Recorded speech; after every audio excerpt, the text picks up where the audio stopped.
Afternoon dears.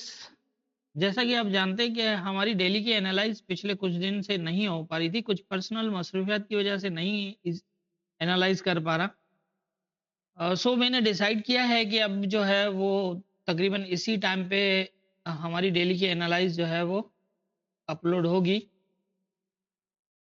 मेरी कोशिश होगी कि अब इसको जो है इसी टाइम पे कंटिन्यू रखूं। तो गोल्ड की कंडीशन के हवाले से हम बात कर लेते हैं। वीकली एनालाइज में जिस तरह मैंने बताया था कि 48 और 48 तक जो है वो काफ़ी इम्पोर्टेंट है, 48-49 तक। जबकि यहाँ पर एक सपोर्ट एरिया बन रहा था, वो भी ब्रेक हो चुका है। तो उसी के हिसाब से अभी जो करंट पोजीशन है वो यही है कि यहाँ पर ये लेवल जो है 2674, इसके ऊपर अगर H1 का भी क्लोज लग जाता है तो फिर पॉसिबल तो यही है, ज़्यादा चांस होंगे कि ये अप जाएगा। और अप 84 से लेकर और तकरीबन 88-90 तक जो है वो ये एरिया एक होगा। कंडीशन ये है कि ये नीचे ऊपर भी ब्रेक है और नीचे भी ब्रेक है, लेकिन जिस तरह ये सेल हुआ है तो ये ब्रेक करके ही हुआ है। प्रॉपर जो रेजिस्टेंस इससे ऊपर बनता है वो 2701, जो इसने टैच नहीं किया। अब यहाँ पर ये एरिया थोड़ा सा दिखा रहा है कि ये जो है वो नीचे की तरफ मूव कर सकता है।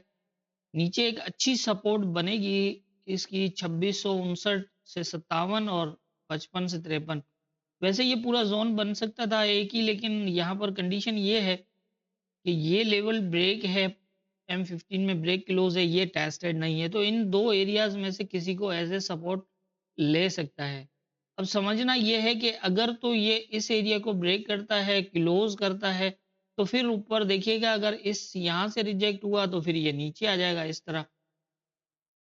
दो चीजें हैं और सेकंड ये है कि अगर ये ऊपर जाने की बजाय यहीं से जो है वो रिवर्स हो जाए तो फिर नीचे या तो ये एरिया होगा इसको एज ए सपोर्ट, और अगर ये ब्रेक करता है तो फिर ये वाला एरिया एज ए सपोर्ट होने के चांसेस ज़्यादा हैं, क्योंकि ये इस एरिया को तो ब्रेक कर चुका है लेकिन इसको नहीं किया। लेकिन अगर ये फास्ट इसको भी ब्रेक कर देता है 55-53 को, तो फिर 48 से 43 वाला एरिया और ज़्यादा अच्छा सपोर्ट एरिया बन सकता है। वैसे ये चांसेस 26-55 वाले, 53 वाले, क्योंकि ये ब्रेक है तो इस एरिया पे ज़्यादा चांसेस बन सकते हैं 26-55 से 53। लेकिन थोड़ा सा वेट करना पड़ेगा, क्योंकि इसको अगर ये फास्ट ब्रेक करता है तो फिर 48 से 43 तक आ सकता है।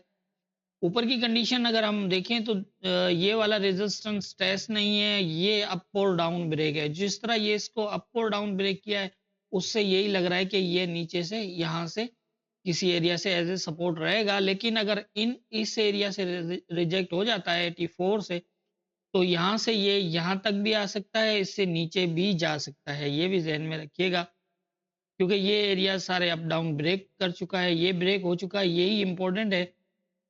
और अगर ये यहाँ से आता है, इसको शेडो ब्रेक करता है और फिर ऊपर जाता है, तो फिर पॉसिबल है कि ये यहाँ से यहाँ भी आ सकता है। लेकिन देखिएगा, क्योंकि ये अप डाउन ब्रेक है, ये फास्ट इसको ब्रेक करके अब भी जा सकता है।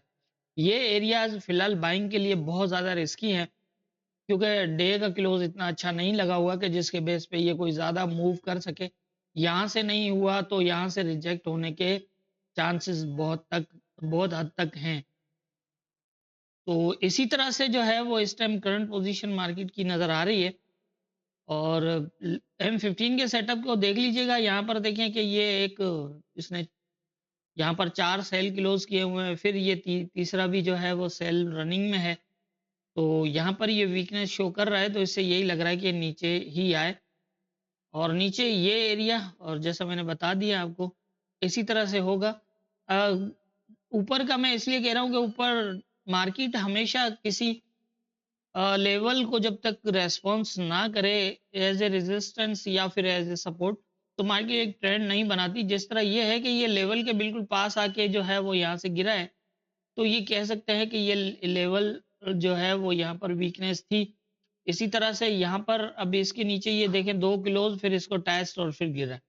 ऐसा ही होता है, मार्केट इसी तरह से मूव करती है।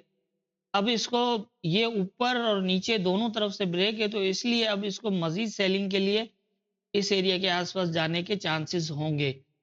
अब देखना ये है कि ये नीचे से यहाँ से होके जाता है या फिर इससे ऊपर जाता है। ऊपर का मैंने बता दिया है, 74 से ऊपर H1 का भी अगर क्लोज लगे तो ये 84 से 84 वाला एरिया टेस्ट करेगा, और यहाँ से अगर ये रिजेक्ट हुआ तो फिर दोबारा नीचे आ सकता है, क्योंकि ये प्रॉपर सपोर्ट पे भी नहीं है ना, इसने इस सपोर्ट को टेस्ट किया है।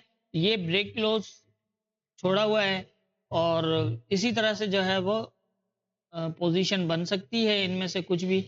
जिस तरह ये है, ये रेजिस्टेंस टेस्ट नहीं किया हुआ तो इसको ये टेस्ट कर सकता है। इसी तरह से ये सपोर्ट टेस्ट नहीं की हुई तो इसको सपोर्ट टेस्ट कर सकता है।